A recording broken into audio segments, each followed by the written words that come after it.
Nos va a acompañar en el cierre de la semana en vivo aquí en BTV Noticias el secretario de la Presidencia, Álvaro Delgado. Bienvenido, gracias por estos minutos. Bueno, buenas tardecitas, buenas noches de un viernes frío. Sí, la verdad que... Una semana intensa. Es así. Arrancábamos las noticias con esta sorpresa. Brasil, el titular decía Brasil se cortó solo. Rebaja en un 10% de arancel externo común hasta finales del 2022, por sí y ante sí. ¿Esto se analizó ya en el gobierno oficialmente? ¿Cómo tomaron esta noticia? No, lo que hubo fue un comunicado que hizo el Ministerio de Relaciones Exteriores y el Ministerio de Economía, diciendo que se entendía la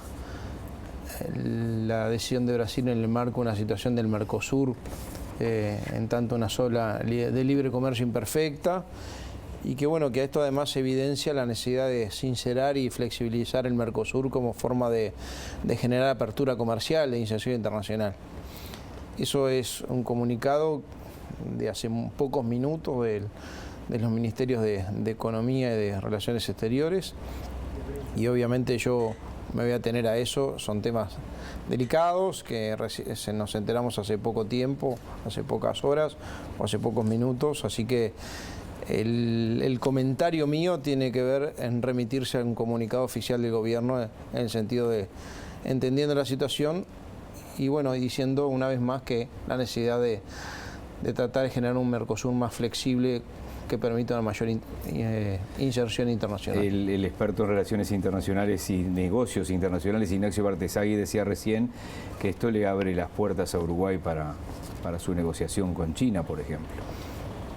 Uruguay está en un proceso ya hace tiempo, ¿no? Ya tienen los negociadores de la contraparte uruguaya de parte del Ministerio de Economía y Relaciones Exteriores ya funcionando en reuniones con los sectores productivos.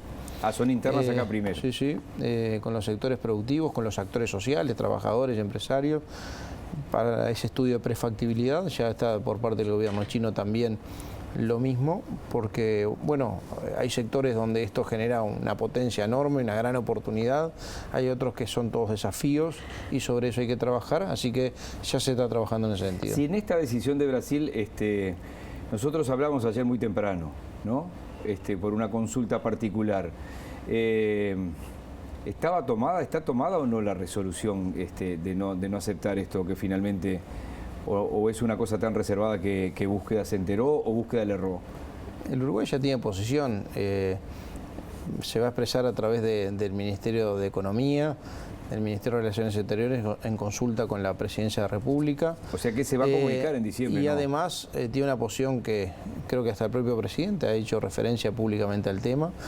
Y hay dos instancias, una es la preparación técnica del Grupo Mercado Común, que va a ser sobre finales de noviembre, y la segunda que es en Brasil, y la segunda que va a ser este Consejo Mercado Común que en realidad integran los Ministerios de Economía, los cancilleres y los presidentes de la República, y bueno, seguramente todos estos temas estén arriba de la mesa.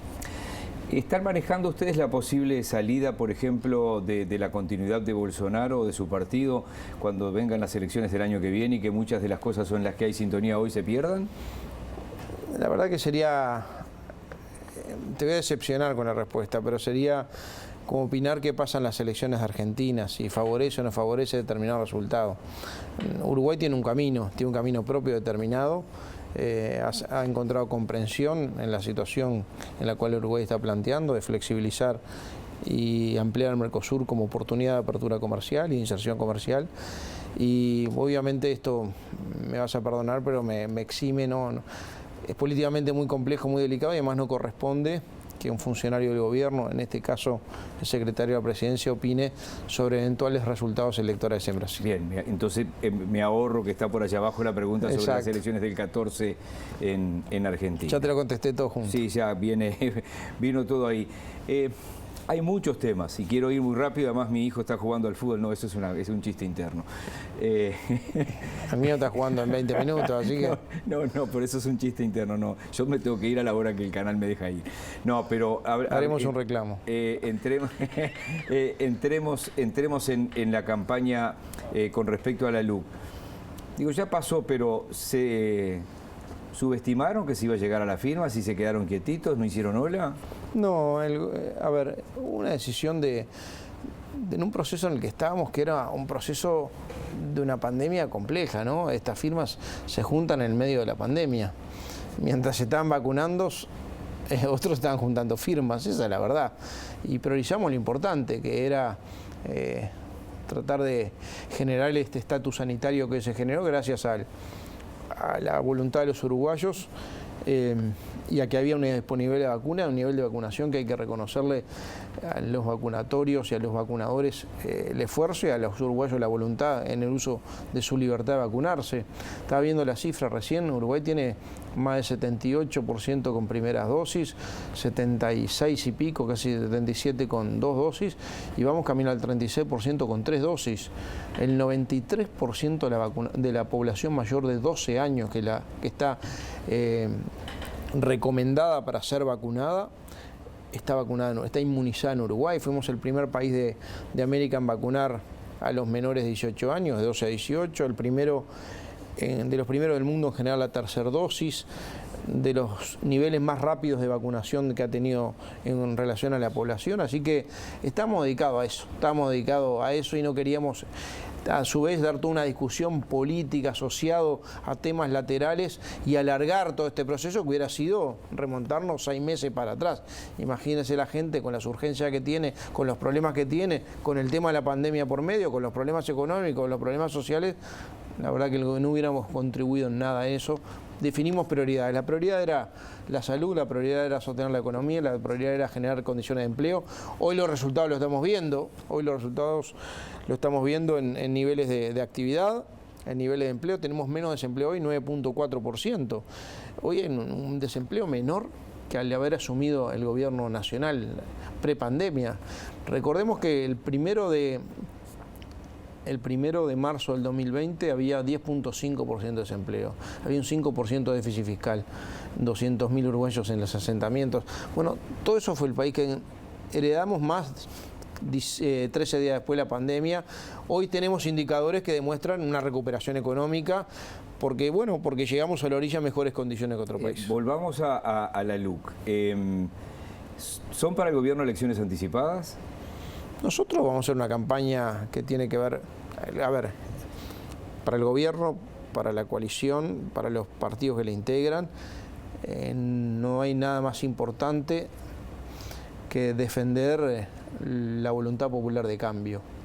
Y se expresó, entre otras cosas, a través de la ley de urgente consideración, porque es una ley que se plebiscitó en noviembre del 2019 con el balotaje, con el compromiso con el país, que fue el compromiso programático que le ofrecimos a la ciudadanía junto con la fórmula que encabezaba Luis Lacalle Pou.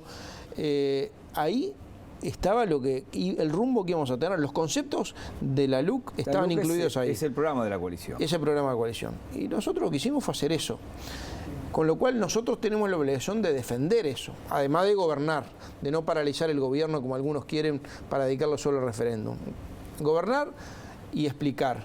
Acá va a haber una campaña más que contra el Frente Amplio, contra el PIT-CNT, una campaña contra algunas cosas que ya estamos viendo, mentira, desinformación, tergiversación de la realidad. Hay quien dice, en la medida que la gente conoce la LUC, conoce estos artículos que quieren derogar. Pablo Iturralde dice que la gente no conoce la LUC, no tiene ni idea. Bueno, en la medida que la gente lo conoce más, es hoy una discusión más en el sistema político de la gente, ¿no? Recién ahora está un poco la gente empezando a conocer cuáles son los artículos que se impugnaron. Tenés al lado al subsecretario o prosecretario de la Presidencia, que tiene mucho que ver con la LUC. Y ahí hay un tema, si se llegara a derogar, hay artículos que, no pasa nada, habrá problemas con cómo se quería manejar la seguridad, pero hay un berenjenal jurídico con algunas normas si se derogara la LUC. Bueno, el otro día yo escuchaba al subsecretario Maciel, muy contundente en explicar que en derecho penal siempre se utiliza la retroactividad, la norma más benigna, con lo cual seguramente, como es una ley, la LUC, que quieren derogar y nosotros queremos defenderla, muy dura contra el delito y que genera aumento de penas y disminuye beneficios a los delincuentes, como por ejemplo la posibilidad de salidas anticipadas para delitos aberrantes o la conmutación de penas para reducirla para los femicidas. Bueno, en algunos casos, algunos beneficios algunas cosas que la LUC castigó o aumentó, se podrían estar beneficiando en el caso que se deroguen. Y en algunos casos con delitos que se crean, en la LUC se crean algunas figuras delictivas, y si hay gente formalizada y condenada por esas figuras que se crearon y se derogan, hay toda una discusión que posiblemente los que fueron por esos delitos podían quedar libres. Está claro que ahí yo uso siempre una frase de la policía, que uno habla con la policía y dice, miren, obviamente la LUC le da un respaldo jurídico a la policía que le permitió actuar y le permitió bajar los delitos notoriamente. En 15 meses de vigencia de esta ley, logramos lo que en 15 años el Frente no pudo en materia de seguridad. Y la policía te dice, si derogan estos artículos, quedo desnuda. ¿Y quién se benefician? En este caso, los delincuentes. Quiero terminar con la LUC, porque así como ustedes dicen, están mintiendo con respecto a algunas cosas, me tocó hablar con dos docentes que no lo dicen públicamente, pero fueron respaldo para cuando Robert Silva ocupó un cargo como docente en el CODICEN, y están muy enojados con el ministro Basilveira. Cuando Basilveira dice que si se vuelve al régimen anterior, se vuelve a la Unión Soviética, entonces están malos porque dicen, le dieron servida a las elecciones. También desde el gobierno... A ver, yo creo que más allá de algunas expresiones, la LUC en materia de educación... A ver, la LUC tiene una serie de cambios. En respaldo a la policía, que permitió bajar los delitos, no hubo abuso policial, ni exceso policial, ni gatillo fácil, bajaron todos los delitos más de un 20%. Primero. Segundo, un sistema de opciones que duraba 5 años, ahora va a durar 18 meses. ¿Quién se beneficia? El niño que está esperando que le den amor a una familia está esperando poder adoptar un gurí que está en un hogar del INAO, con la garantía del juzgado de familia. La libertad financiera, poder cobrar y pagar sin tener la obligación de hacerla por medios electrónicos. La libertad de poder trabajar si sos no huelguista. O sea, se garantiza el derecho a la huelga, y si no querés hacer huelga tenés el derecho, y te lo establece la ley, de poder trabajar. Lo mismo que obviamente esto no habilita las ocupaciones en lugares privados de trabajo, y la libertad de libre circular, no te pueden impedir la libre circulación, se puede manifestar pero no se puede impedir la libre circulación. Lo mismo que un sistema alternativo, no sustitutivo de alquileres, que hay mucho de mentira.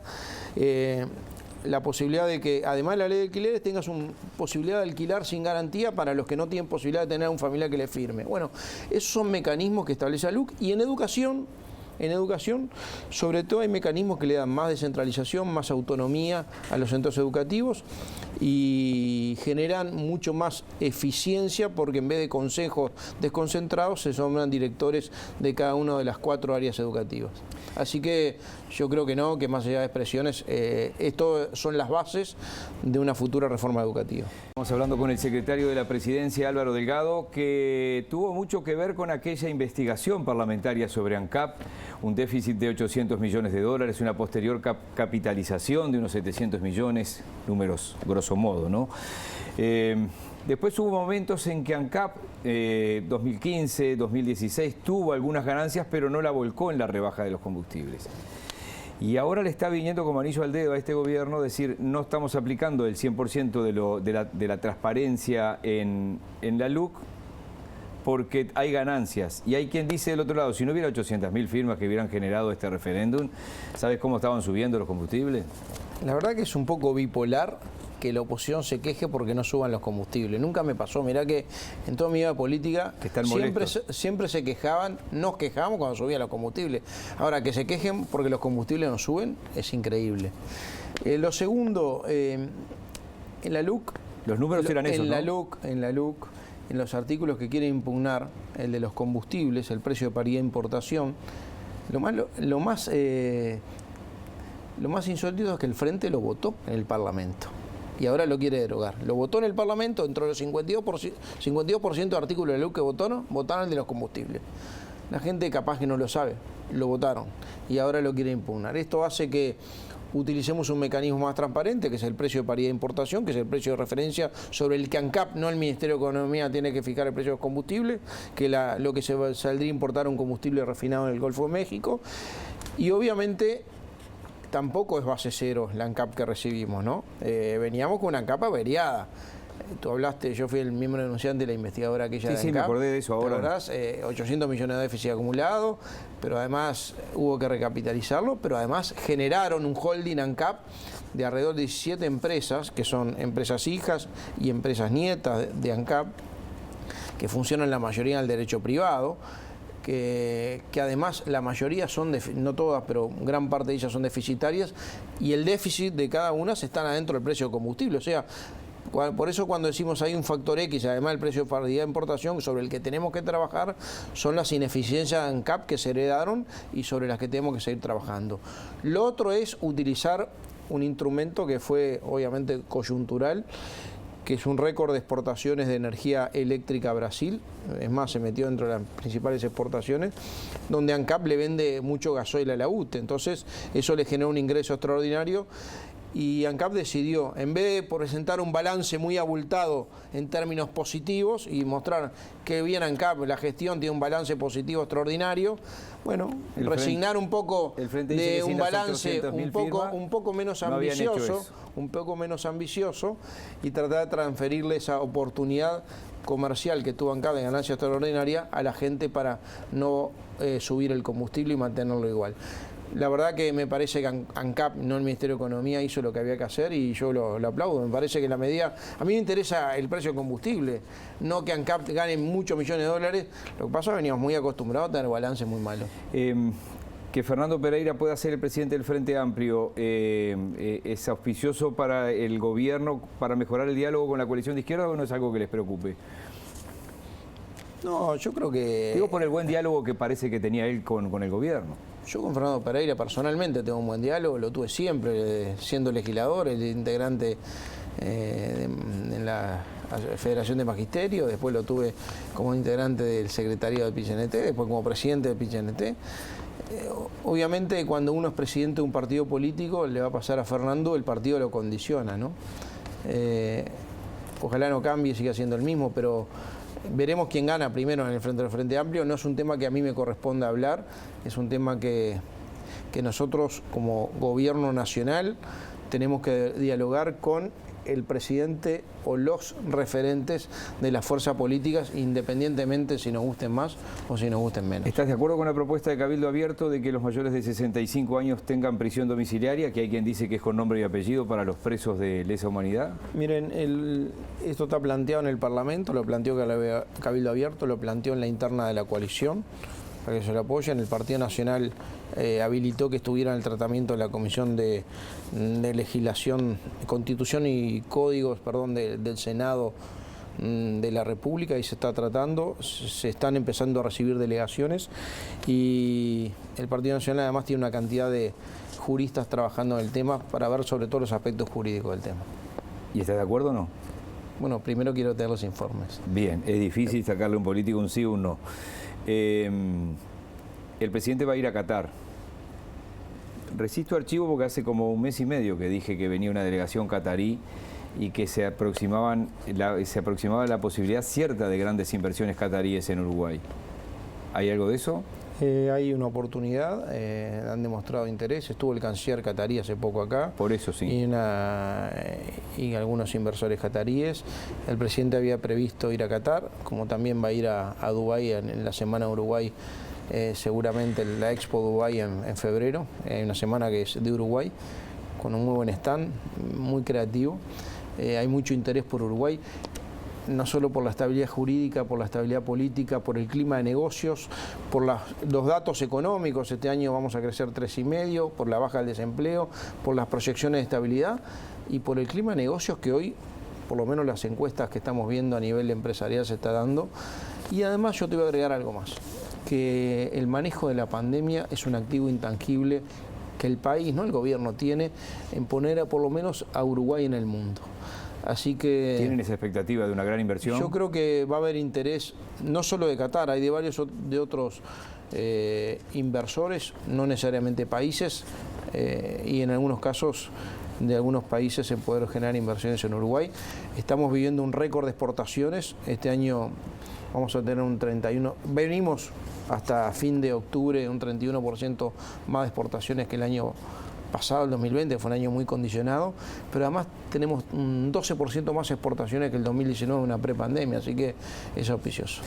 Con respecto a la llegada de extranjeros en estos días, esos controles a los 7 días, que finalmente que van a ser aleatorios, porque parece aleatorios. Te digo, no, hay que llenar la declaración jurada. Que no la están llenando, me decían, no, en Fraivento. Que... Lo que pasa que... Y los están dejando entrar igual, haciéndola ahí. Hasta hace un rato tenía informe de migraciones, habían ingresado desde el primero unos casi 13.000 turistas. Van cambiando, ¿no? Fundamentalmente las 4 principales vías es Buquebus, Colonia, el aeropuerto de Carrasco y Fraivento. Son las 4 vías mayores de ingreso, se van alternando en función de las frecuencias.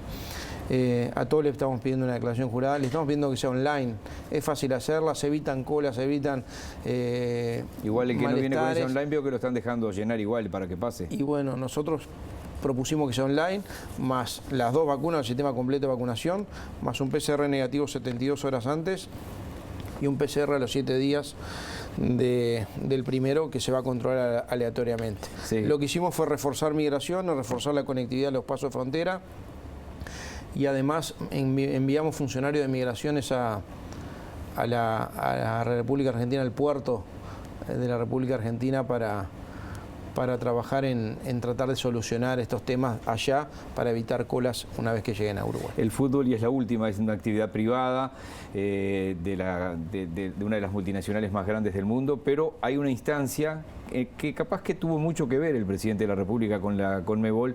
3 instancias, final de fútbol de femenino de la Libertadores, Sudamericana y Libertadores. ¿Cuánto se juega Montevideo, pero sobre todo el país, con esto, con el resultado que pueda tener? Se vuelve a poner en el mundo, porque además el origen de esto, recordemos que trabajábamos mucho después de haber conseguido la vacuna para los uruguayos en tiempo, en forma, pero además en cantidad suficiente.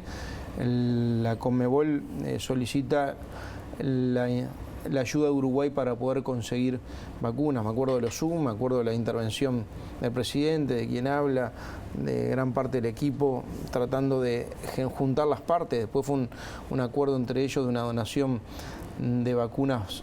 En aquel momento era una donación importante de vacunas de Sinovac a la Conmebol, que no tenían disponibilidad de vacunas. Paraguay estaba muy complejo en ese sentido. Sí. Y el agradecimiento en ese sentido fue facilitar, yo creo que después de una votación y la valoración, fue la decisión, me parece, de jugar estas finales en Uruguay. Y además hay una donación que tiene que ver con la remodelación, que me dijeron que está quedando muy lindo, ese emblema del deporte que es el Estadio Centenario. Obviamente va a ser un flujo importante, un desafío, va a ser una oportunidad, va a haber mucho más que turista aficionado que viene a ver las finales. Los precios de alquileres de apartamentos, por la vía que sea, por la vía digital, se están dando de todo tipo, y la cantidad de charters que van a venir demuestran eso. Se está trabajando, esta semana va a volver a haber una reunión de coordinación con el Ministerio del Interior, con el Ministerio de Salud Pública y con el Ministerio de Defensa para hacerlo en orden y sobre todo con garantías sanitarias. La pandemia te dio una notoriedad y una visibilidad de cara, que ¿cómo te lleva eso en la calle? Uno en esto le tuvo que poner, como Luis, le tuvimos que poner cara a una situación que era muy difícil de administrar, que era nueva, que todos teníamos incertidumbre, que la gente tenía miedo, y que bueno, que decidimos ser transparentes en la información para lo bueno y para lo malo. ¿Te acordás que tuvimos que dar la información del primer muerto, del primer fallecido por coronavirus? Sí, que nos había llegado a varios de nosotros aquel WhatsApp increíble. De darle certeza y darle amparo y darle rumbo y tranquilidad a la gente. Y en eso tuvo al presidente de la República en primer lugar, me tuvo a mí como protagonista y anunciando medidas todo el tiempo, y yo creo que eso obviamente aumentó el nivel de exposición, pero tranquilo. Miento mucho, esta sí es la última. ¿Ya está la coalición? ¿Ya votaron todos? Si hubiera una deserción de la coalición el año que viene, ¿les preocupa o quieren mantenerla la más posible? La coalición vino para quedarse. Nosotros estamos priorizando ahora una coordinación que tú habrás visto. Ayer se dio en la Torre Ejecutiva una coordinación con todos los partidos políticos de la coalición, donde estamos priorizando temas políticos y proyectos de ley. El que tú mencionaste es uno de los que se está priorizando y así lo está entendiendo Cabildo y el Partido Nacional, para discutirlo. El que mencionaste hace un rato, pero hay otros más que cada partido lo está poniendo arriba de la mesa. Hay una coalición que vino para quedarse, que ya votó una cantidad de leyes importantes, presupuesto, rendiciones de cuentas, la LUC, el 9 de julio del año pasado, y una serie de leyes más, sí, la ley y que va a seguir para adelante porque... A ver, tenemos que estar a la altura de las circunstancias. Todos los miembros de los 5 partidos, los más grandes y los más chicos de la coalición, tienen claro que la gente votó un cambio. Y votó un cambio en conjunto. Un cambio en conjunto con la coalición liderada por el Partido Nacional, pero una coalición. Y todos tenemos que estar a la altura de la responsabilidad de ese cambio, de la confianza que te dio la gente para cambiar. Y ese cambio se hace en conjunto. Así que esta coalición va a llegar hasta el final y yo creo que esa va a ser la base de obviamente de un proceso que vino para quedarse en los gobiernos que vienen. Muchísimas gracias. Gracias a ti. El secretario de la Presidencia, Álvaro Delgado. Tenemos más información.